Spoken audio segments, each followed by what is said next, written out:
Ito, pag-usapan natin. Yung tungkol sa sinasabi nating concern sa guarantee letter na sabi baka maunsyamin na hindi tanggapin ng Private Hospitals Association of the Philippines. Pero ngayon, ano bang lagay talaga? Tatanggapin o hindi?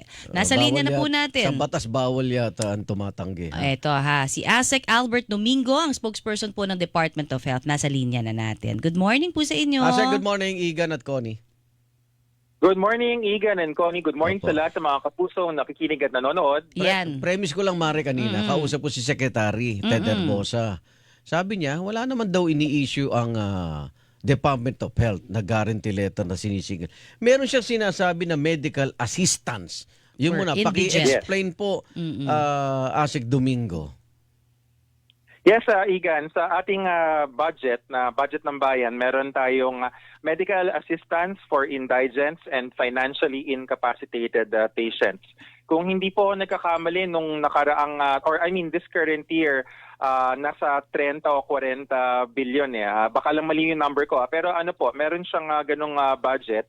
Ang gamit po ng budget na ito ay ipinambabayad sa tulong sa mga ospital para sa mga singil nila tulong sa pasyente na nasa ospital kung ang pasyente ay nakulangan dun sa mismong PhilHealth, dadagdagan to ng MAIFIP na sinasabi. Opo. Yun ang gamit niya. Pero ito nga, kasi sinasabi ho, yung guarantee letter, may pondo na daw yan. At sasabihin ng particular halimbawa na isang senador man o kung sa lokal na pamahalaan, meron silang inilalagay na pondo na para doon. Tama ho ba yun na sabihin?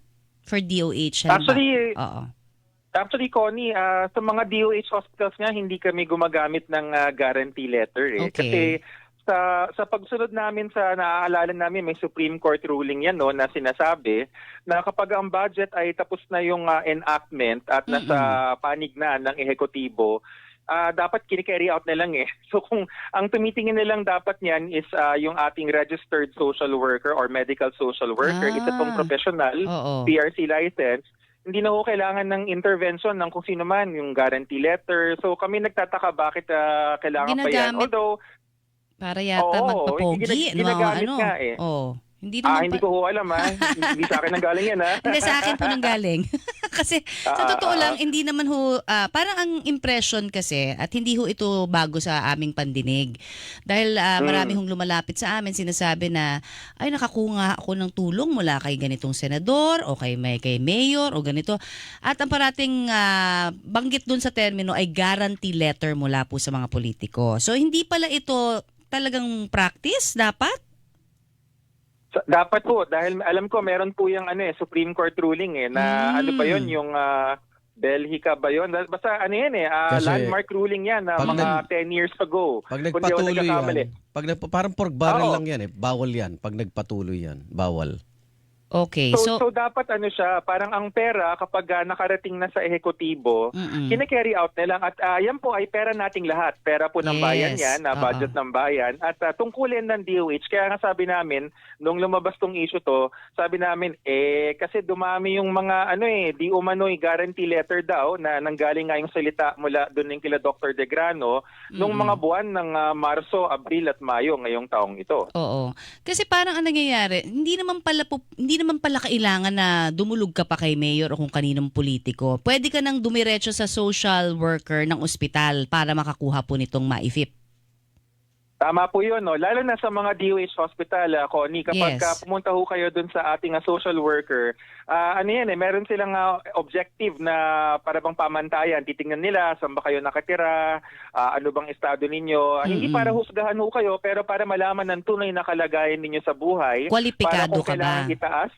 Opo, kwalipikado at gaano kalaki kasi hindi naman lahat pantay-pantay yung binibigay. Hindi dahil may palakasan, ngunit tinitignan ng trained na social worker at mahirap lokohin yung mga social worker kasi professional yan Yes, oo. Alam nila kung ano yung mga indicators para malaman kung kailangan mo ng tulong o hindi. Oo. Kasi sa totoo lang, sir, may babanggitin lang ako kasi may mga nanghihingi ng tulong daw, sabi dito na may amount pa nga kung magkano ang ipabibigay mula doon sa politiko na i-endorse doon sa social worker. Halimbawa, 20,000 ibigay mo kay ganito. O, yung ganun ang nakalagay pa specific amount. So bawal pala at talagang hindi dapat, ano?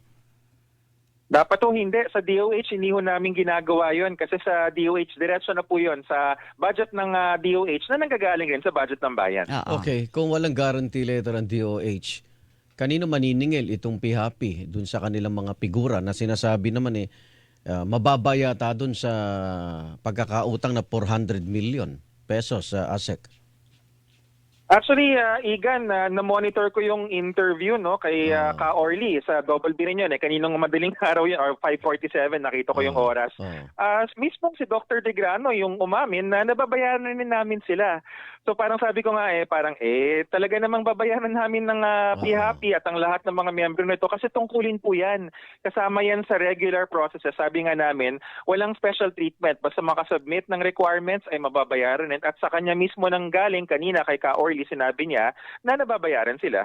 Ang sabi ni Secretary Herbosa, kaya nagtatagal o nadidelay dahil kulang din yung mga requirements na sinasabit ng ilang private hospital. Dumadaan kasi daw sa mga ikangay pag, siyempre, verification and checking yan. Yes, exactly, Igan. Ang iniiwasan kasi natin dito, remember, di ba, may kadalasan papel na lang yung nakikita ng DOH. Hindi na namin nakikita yung mismong pasyente kasi parang parang bill na dumadating dun sa DOH office. Siyempre, ayaw nating maulit yung mga, hindi ko nababanggitin yung mga kontrobersya noon na parang totoong pasyente ba to? Totoo bang may benepisyaryo? Kaya, so, pera ng bayan. Kaya sa PhilHealth dapat nangyari, pinalalala yung sitwasyon para malaki ang makukuha, di ba? Exactly. Yan yung mga iniiwasan. Kaya may mga para bang validator, may nag-check na parang patingin nga ng medical abstract, totoong pasyente ba yan. So yun yung mga requirements na kailangan na mukhang sinasubmit rin naman ng mga ospital. Kung may binabayaran kayo, ano bang figure ang pinag-uusapan natin dito? Para klaro lang. Yung pinaka-latest na nakita ko na datos, hindi na nga 500 may nabayaran na dati na 500 something. Baka yun yung nakita ni Dr. De Grano. Yung pending processing na within the 2 months is 403, kung di ako nagkakamali, 403 million, na ito po ay sa 39 naman, 39 na ospital sa Batangas. So, alam ko tayo, nationwide tayo on Double B. Sa lahat po ng mga nakikinig, hindi po ito pangbansang problema. Nasa isang probinsya lang po to at inaayos na rin po. Kahapon nga po may meeting kami, kasama namin ni SecTed si Secretary Ralph Recto, ang butihing asawa ng governor ng Batangas, ni Governor V. So, sabi nga ni Secretary Recto, alam nga nila yung problema sa kanila and on the public side, yung mga local hospitals ng Batangas, ini-improve rin nila para dapat hindi na ganyan na tumatakbo kung kaya naman na ng mga government. Okay, kung ito'y dumadaan sa proseso ng pagbabayad, tama bang magbanta o gawin na hindi na sila tatanggap muna ng guarantee letters? Tama ba yon? Actually, yan, Igan, no? So, buuin natin ng konti, no? Oo, kasi number one, meron tayong yung hospital detention, dalawa yan may emergency act, I forgot the exact name of the bill, na tungkulin na lahat ng ospital na pag may dumating na pasyente, kahit private hospital ka, kailangan mong stabilize. Kung agaw buhay ang isang pasyente, hindi mo pwedeng tanggihan. Kailangan mong stabilize. Now, kapag stable na yung pasyente at papunta ka na sa tinatawag na definitive treatment, hindi na siya agaw buhay, pero kailangan na siyang gamutin para dun sa sanhi ng kanyang pagkatakbo sa ER, pwede mo na siyang ilipat sa isang government hospital like DOH kung stable yung pasyente. I see. Pero hindi mo pwedeng tanggihan yung pasyente. Okay, that's number one.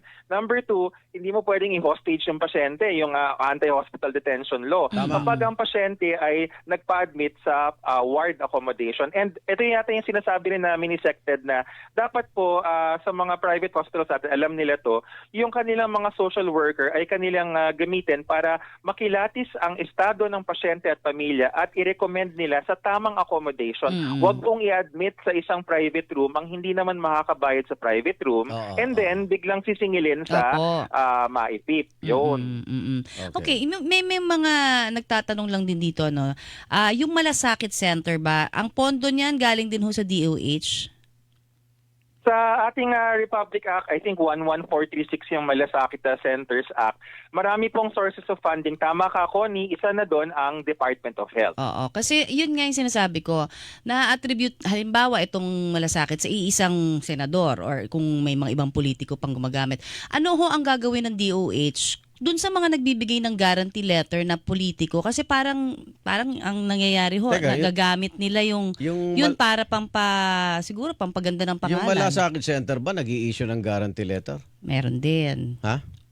Asek?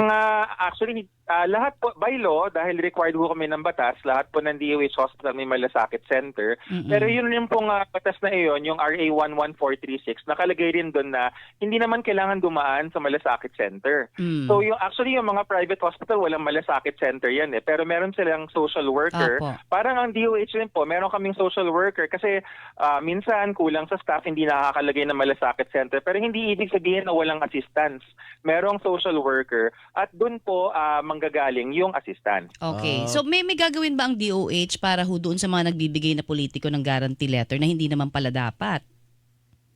Actually, hindi namin sila mapipigilan na Tulong mamukoni. kasi Siyempre, Pero hindi naman nasa kasi practice nila yun. Oo nga po, practice nila dahil nga ho parang sa kanila lumalapit yung mga taong bayan, 'di ba, syempre. Pero kung hindi naman pala kailangan ng pumila sa kanila, dumiretso na lang sila sa mga social workers ng mga ospital, di mas maganda ho sana, 'di ba, na nabibigyan ng pagkakataon yung mga kababayan natin malaman itong totoo. Tama po yan. At kaya nga po natin salamat sa pagkakataon na nagkakaroon tayong ganitong usapan at naririnig ng ating mga kapuso. Pwede hong dumiretso sa mga DOH hospital at maski yung mga ating DOH hospital, wala pong yung kailangan na guarantee letter, hindi kailangan ng referral. Kayo po ay tutugunan, sagot po kayo ng gobyerno kasi pera nyo rin po ito. Pera po ito ng Pilipino. Baka sa realidad pag may pangalan ng kadikit ng politiko, mas mabilis silang inaasikaso, Asek, kaysa Pwede social yun. worker. Ay, hindi po. Sana. Mahigpit po ang medisina sa ganyan. Ang tawag po namin dyan, triage. Alam niyo po yan, pag dumating kayo sa ER, walang palakasan, kung sino ang unang nag-aagaw buhay, siya talaga yung uunahin. Ganun po yung training sa lahat po ng mga doktor at nurse. Kasi nagagamit pa yung guarantee letter, sabi ng mga komento ho dito, na para bang kung sinong malakas kay politiko. Parang ganon. Maghahanap pa sila ng Actually, paraan. Miss Connie, Hindi naman ganoon. Actually, Miss Connie, nga yan sa aming datos, ang guarantee letter ay nagiging dahilan pa kung bakit tumatagal Yun. sa loob ng ospital. Paliwanag natin. Kunyari, nabalian ka ng buto. Nabalian ng buto, tapos naoperahan ka naman, tapos na. Eto na, di ba? Alam naman natin na bago ka ma-discharge, syempre bayad muna bago uwi. Lahat ng ospital yan. Ngayon, bago ka pa uwiin, ang nangyayari, sasabihin, ay pinoprocess pa ho yung guarantee letter. So, ang nangyayari, nakaantay yung pasyente, ano ngayon ang chain reaction niyan? Ibig sabihin, epekto. Habang hindi pa makauwi yung isang pasyente dahil pinaprocess pa yung sinasabing guarantee letter, merong pasyenteng bago na nasa loob ng emergency room na nag-aantay ng kama dun sa kwarto na hindi maipasok. At dahil parang pila-pila yan dahil hindi maipasok yung nasa emergency room, dahil hindi mai-discharge yung nag-aantay ng guarantee letter, meron naman pasyente, dala-dala ang ambulansya, pagdating dun sa ospital, sasabihin, ako, puno ho yung ER namin, lipat muna kayo. Alam mo, sa usapan natin ngayon, makikita natin kung gaano talaga mabagal ang health service sa Pilipinas. Hindi ko masasabi na, kasi yung ating mga mahirap na kababayan po, lahat pupuntahan yan. Punta kay politiko, kay mayor, malasakit, DOH. Makakuha lang ng pandagdag sa bayad at maibsan yung kanila pong mga bigatin dahil hindi rin po talaga biro ang singilin. Ay, totoo naman. Pag nagkasakit pumasok ko sa ospital, ito lang ang sakit ko. Pag nakita ko na yung bill, nadadagdagan, nagkakaroon ng blood pressure, tumataas sa taas ng bill. Kaya dapat siguro may maayos sa sistema. Kasi talagang lahat yan pupuntahan po ng ating mga kababayan. At makakuha lang ng pambayad, di ba? Alam niyo, Igan, sa Thailand, simple lang yung sistema nila. At ito yung isa sa mga tinitignan natin na baka pwedeng gawin natin dito.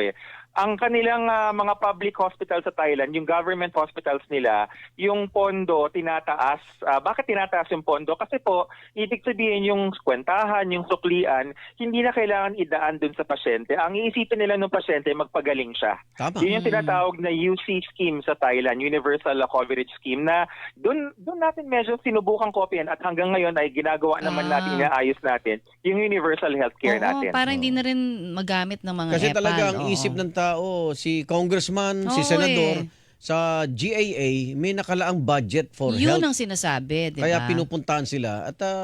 At least nabibigyan sila ng guaranteed letter mula sa politiko at hindi naman sila nare-reject ASEC. Di ba? Kaya lang, medyo Yun nga yung palinaw natin kay ASEC. kilalanin naman. Kasi ang sinasabi, kaya may guarantee letter dahil may pondong inilagay doon yung kanilahong politiko sa mga ospital. Tama ho bang sabihin Pero yung yun? pondo, Opo, pero yung pondo ho kasi na yan, sa pagkaintindi namin, ayon nga dun sa Supreme Court ruling, kapag na quote-unquote na ilagay na po, yan po ay for execution na at kumbaga nawawala na yung mga bakod-bakod na sinasabi na akin to, akin yan. Kasi Ayun. at the end of the day, Para sa lahat. sabi ng Supreme Court, para sa lahat yan eh. Opo. So, ang pakiwari namin ay sana ang mananaig po ay yung medical assessment, no, na pag nakita na, at saka yung social assessment ng professional social worker, na pag nakita niya na ito ay nangangailangan at hindi to dapat tinatali sa kahit na sinong pangalan dahil pera po ng bayan yan. Kaya nga, dapat ang sistema natin, matapos na lahat ng pangangailangan ng isang pasyente, PhilHealth na lang. Wala nang iba. Or pumunta Dahil, sila sa social worker ng kasama ospital. sa batas yan di ba? Lahat ng Mismo, Pilipino Igan. member na. Dapat lahat ng Pilipino alam na wag nilang isipin yung politiko o sinong lalapitan. PhilHealth na ang mag-aasikaso sa kanila. Exactly, Igan. At yan ang kwento ng universal healthcare. Kaya over the past few months, diba, ang daming mga question, yung mga tipong sinasabing di umano'y excess funds ng PhilHealth na kailangang gastusin. Ito na, nagpalit ng presidente ng PhilHealth, si Dr. Edwin Mercado na ngayon, no, simula nung Pebrero. Tapos ngayon bumibilis. Hindi ko lang hawak yung numero, pero andito ako sa Philippines actually.